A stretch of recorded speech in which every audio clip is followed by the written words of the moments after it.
Good morning, good evening, and good night. My name is Louis, and today I'm going to present my study case about Janji Jiwa. But disclaimer, before I present my study case, this assignment, yeah, it is for a school project. It is not intended to disrupt the company's reputation. So I hope you can understand that this is for an assignment. Thank you. For our first slide. It is about their company profile. I will be explaining a brief history about their company profile. It was first founded by Billy Kurniawan in a shop in Kuningan. And before he founded Janji Jiwa, he was first involved in the bubble tea business under the name of Calais. So after being successful in his bubble tea business, he became intrigued with the coffee business and decided to give it a try. And in just 4 years, Janji Jiwa has become a well-known brand here in Indonesia.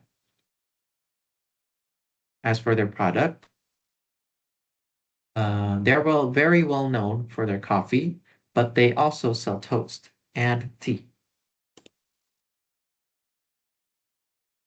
Now, moving on to the SDGs or Sustainable Development Goals, this is what I'll be analyzing in their company.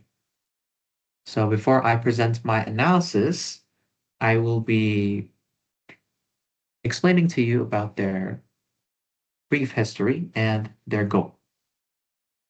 So for their brief history, the SDGs, or Sustainable Development Goals, were born out of the Rio Plus 20 Summit in 2012, succeeding the Millennium Development Goals, or MDGs, which ended in 2015. So basically, the SDGs here are the MDG's successor, basically an improved goal, improved development goals. Now, as you can see here in this round box, these are the SDGs. Now, these 17 SDGs were developed by an open working group and officially adopted by the UN in September 2015 as part of the 2030 Agenda for Sustainable Development. So, by that sentence, these goals are to be completed by the year of 2030 because they aim to end poverty, protect the planet, and ensure peace and prosperity for all people. So these goals have to be completed by the year of 2030 to meet these goals that they want to achieve. Now for the first, sorry, now for the SDG that Janji Jiwa has done within their own company is number 12, responsible consumption and production. So these are the things that they have done that is supported by the SDG of number 12. Now, first is that they have done a CSR program. What is a CSR program? A CSR program is a program in which businesses do to make an impact in the society or the environment.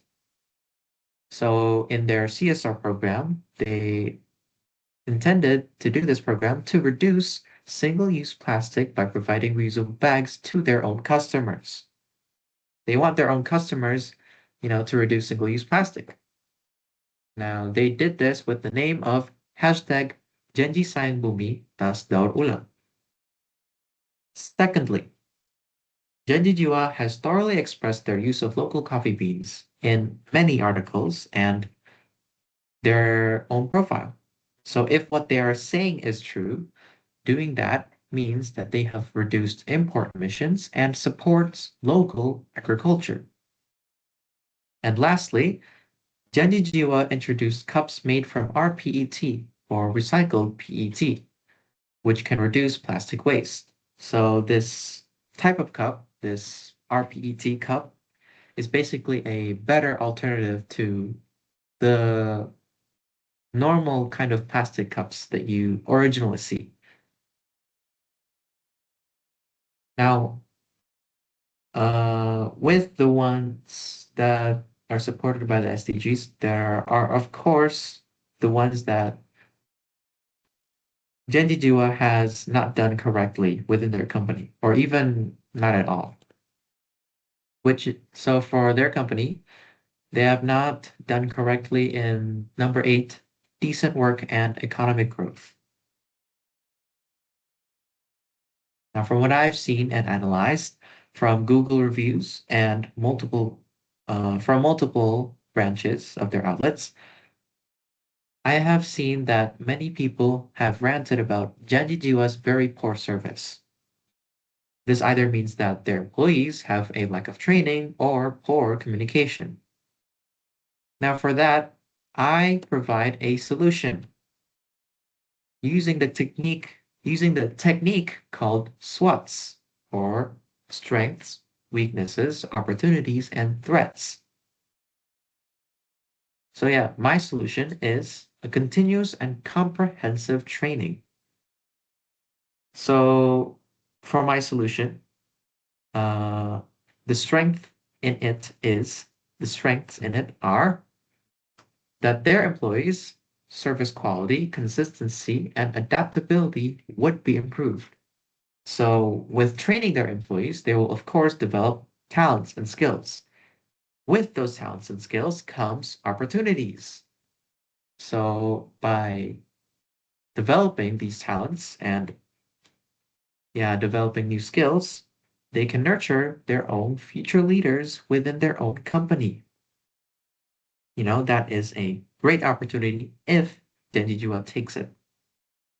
Other than that one opportunity, there's also this one. It can also introduce new service techniques if they train their employees. Now, with strengths come weaknesses.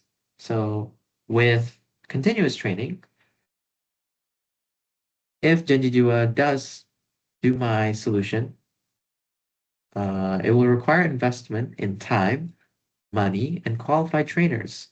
This requires a high demand and resources, meaning a higher cost. So, yeah, if Genji Jiwa wants to use my solution, if they want to, they would have to be willing, they would have to be willing to invest in, their time, their money, to rent a qualified trainer for their employees in order for their employee service to be good. Now, as for the threats,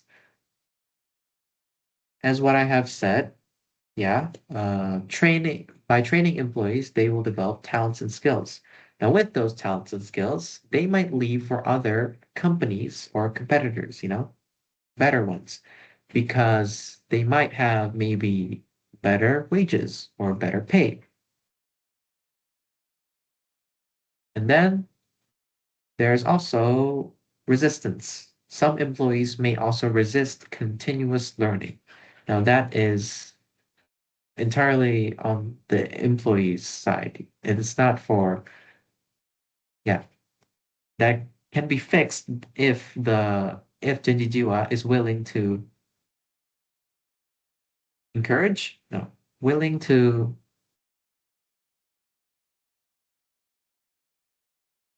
encourage the employees so that they can improve their services. Yeah.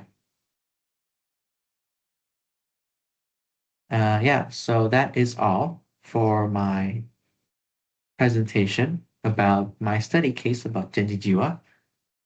I hope that you can understand this study case well. So thank you. And I hope there aren't anything in what I have said that is wrong or harmful. Yeah. Thank you.